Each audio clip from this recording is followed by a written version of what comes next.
Hey you guys, welcome back. I have been talking about appreciating your old work in your sketchbooks the entire time I've been making videos, so I thought it was time to do a little bit of Pastelisa appreciation. So this book is from 2020. If I remember correctly, I got this book for Christmas in 2019, so this is from the very beginning of 2020. So I'm not going to go through the whole thing. I marked some of my favorite pages that I'll show you, and then I'm going to go through and also probably show some of my favorite pages from my book now, so you can kind of contrast and see the growth and the change, because it's really cool. So, well, first of all, I guess I did a lot of jelly printing this year, which is I don't know, maybe you've heard of it, but it's like literally just a square of like gel, and you put paint on it with like a paint brayer like this, and then you can do layers, you can do all these different cool colors. So that's what I was really into. So there's a lot of this in this book, and which is so cool, so pretty. This is one of my favorite pages right here. So cute. I mean, the body is obviously not like, you know, proper proportions. It's very, very stylized, but I love those shoes. I think that is so cute. So cute. Oh, and then, so there's more of that. And then I also, this book has a lot of stuff like this. I got some inks, my inks, this I think for Christmas as well.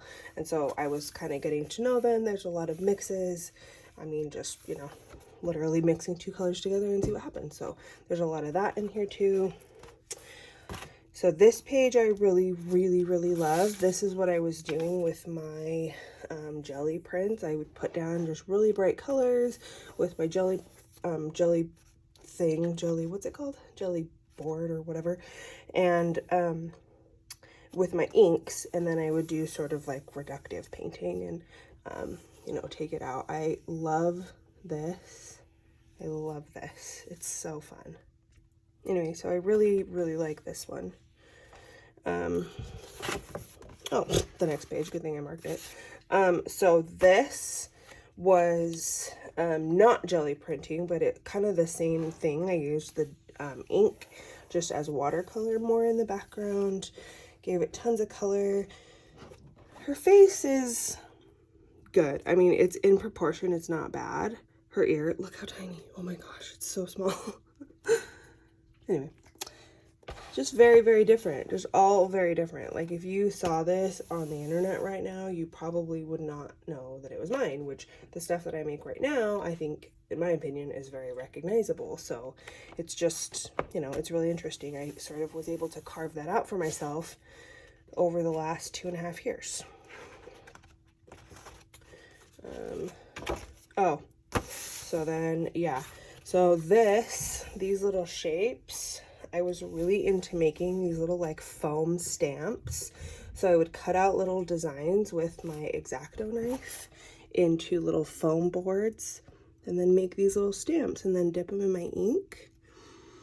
This is, I think, probably getting into March of 2020, so I had a lot of spare time. So like, oh my gosh, look at all those colors, you guys. Like, I don't even know if I would put that together right now. It's so beautiful. So I really love this page as well. This one's kind of weird. I don't know why I did this. There must have been maybe a reason, but this is kind of like just abstract shapes, and it's really scratchy. I put clear gesso over it, it feels like. So, which makes me think that this must have been watercolor. If you put clear gesso over top of watercolor, it kind of like locks it so it won't reactivate. You can draw and paint on top of it. So I think that's probably what I did there. Look at those fun shapes. And I just made this like little weird dress, like her feet. You can't see them very well. So cool. Like, that makes me want to do that. My brain is just reeling right now. I want to make a big bubble flower dress like that again. How freaking fun. This, you can see the arms were really hard, and so I was just kind of like I had her shoulders, I had her chest, I was getting the head shape down pretty well, but the arms and the legs escaped me, so that's just what I did, and I like it. Anyway, I think that's about kind of the end of that one. So Now I'm going to grab my sketchbook from the one that's full. I'm going to use. This one is I finished it in May.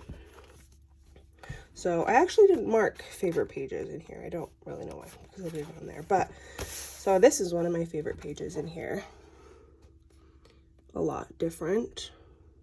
A lot cleaner, definitely.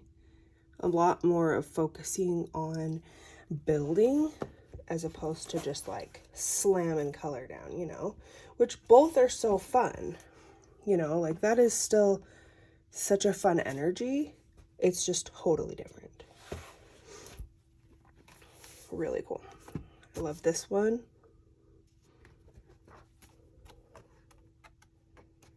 That's another one that I love. Oh, this one. I love her. Oh, I love her. Let's see. I mean, any page in here that I stop at really highlights the improvement. Any one. Like, okay, well, let's just do this because this is kind of chaotic, similar to how this is. I mean, it's a dude. It's not very, like, you know, you can't super see. And I don't even know if you can tell. This is a dude playing like a banjo. Leg, foot. Anyway. So, like, you know, even that compared to something like that, right? It's completely different. But it's the same person. Just 2 years apart. I just changed a lot. Super fun. Anyway, that's about it. I think I love every page in here, but I've already done a flip through book of this. So if you want to see every page, you can go watch that video. I'll link it here so you can find it. It's really cool. I would recommend watching it a little faster. Kind of didn't think it would be that long. Anyway, but this is your sign to go look through your old sketchbooks and see if you can find something that you appreciate about past you and past creative you. And let me know how it goes. I want to see some of your books if you feel open to sharing. It's @byElisaJacobs on Instagram. I'll see you next time. Bye.